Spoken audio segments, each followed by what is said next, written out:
I am Zaigan Tarras, and this is my backstory. I was born in a small town on what is left of his area, whose kingdom sought to destroy all Fae. My birth mother, however, did not want me, and left me in a marketplace at just a couple months old. After a few hours just crawling around and almost being stepped on, so I was told, a couple in their late 20s would proceed to take me to their home and care for me. And this would be the beginning of a bright future that turned dark too quickly. Both my mother, Gabriella, and father, Dominic, did everything they could to ensure that my life would be better than what they had. My mother's family was dirt poor when she was growing up, and they had to work on a farm to be able to make a minuscule amount of money that they could barely live off of. My father lived in a household with 4 brothers, which was chaos in itself, but he also had to watch his drunken father beat on his mother. Other than their harsh past, my parents were both great people. They worked their way to being middle class, without dwelling on their past at all. At least that's what they told me. My mother's personality was that of blooming flowers in the spring. She made sure to encourage me to work on the things that I loved doing, which was drawing, and made sure to show me love and affection every step of the way, even if it was embarrassing sometimes at school. My father had the personality like a turtle in his shell. He was the backbone of the family. He was strict and made sure to teach me discipline, but he also had a soft side. He gave weight to my antics every so often. They both did the best they could to teach me about life until it happened.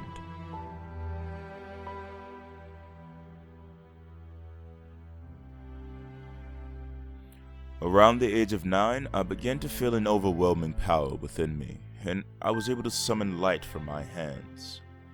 That same year, my mother had cut her hand quite deeply while she was making dinner, and as soon as I touched it while helping her treat the wound, it seemed to heal instantly.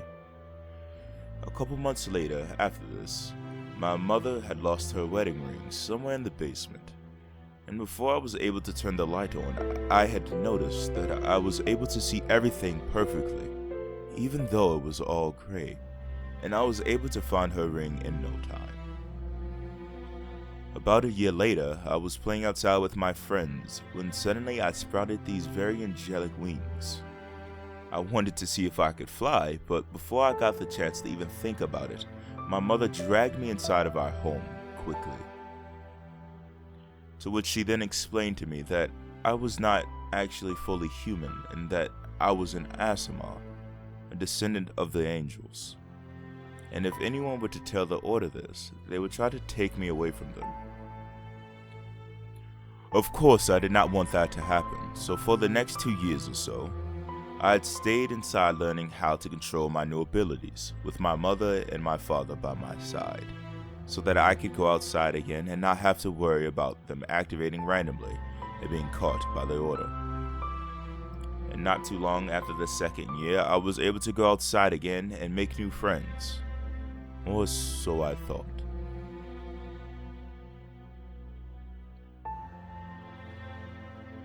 On my 13th birthday, my mother and my father had brought me the toy that I had seen one of my friends with. It was a miniature horse that could move on its own. But after opening this present, my excitement had overwhelmed me to a point where I had accidentally sprouted my wings in front of my new friends and their families. But for some reason, all of the adults seemed to praise me slightly. A couple of minutes later, my mother and father had rushed everyone out of the house and slightly scolded me for this incident. Later that week, there was a knock on the door. My mother looked to see who it was, and after this, instantly went to hide me. Though through a very brief talk, she told me that the Order was here to take me from them. From where I was, I heard bits and pieces of their conversation.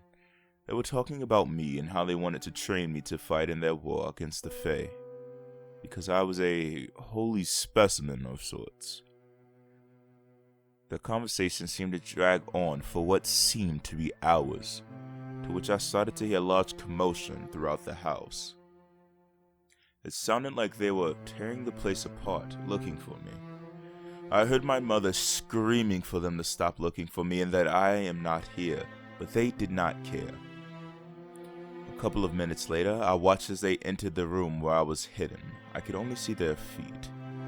And they began to destroy this room as well, eventually finding me. My mother pleaded for them to let me stay. And as she was pleading, my father had entered the home and began to plead with them too, but they simply did not care.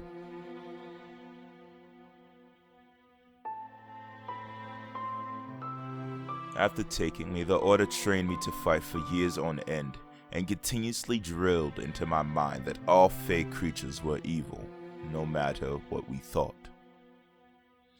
By the time I was 19, the Order turned me into a Fae killing machine. I had been in 3 wars, blindly following their orders in hopes to see my family again. During one of the missions, before the year had ended, I had a chance to interrogate a Fae. This one did not seem evil, like the Order had told me.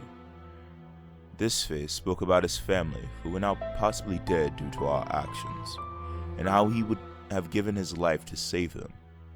But he did not get that chance. He spoke in ways that I did not think any Fae creature knew how. He talked so much about his deep love for everyone that I started to feel remorse. I asked if there were more Fae creatures like him that weren't evil, and he told me that there were, which made me feel even worse for not double checking to make sure. Him speaking about his family also made me think about how the Order was ripping people from theirs who they deemed fit to fight the Fae. And they left their families in shambles just like they did me.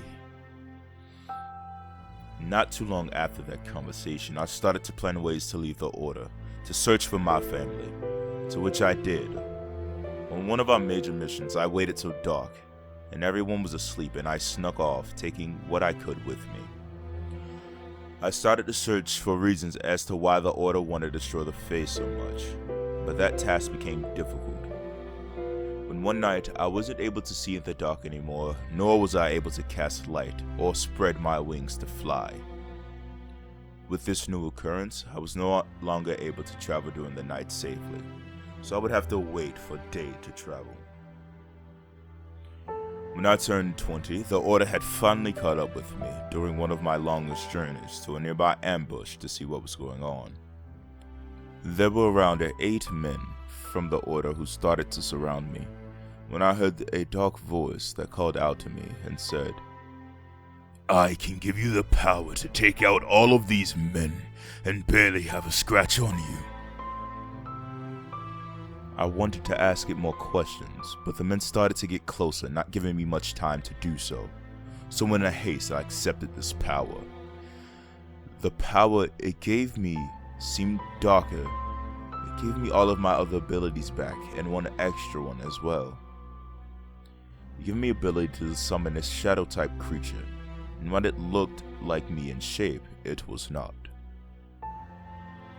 But with the help of this new creature, I was able to take down these 8 men with no issue at all.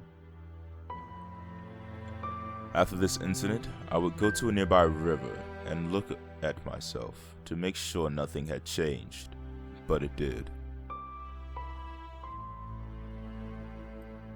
I noticed that my skin had turned pale and my hair silver. I noticed that my armor went from gold to black, and my beard had suddenly disappeared. During this short break, the voice spoke to me again and said, "I gave you this power because your God abandoned you for seeing the error in their ways. And what you see before you was the cost. I've made you more powerful, but you have lost your godly looks and had them replaced with more demonic ones."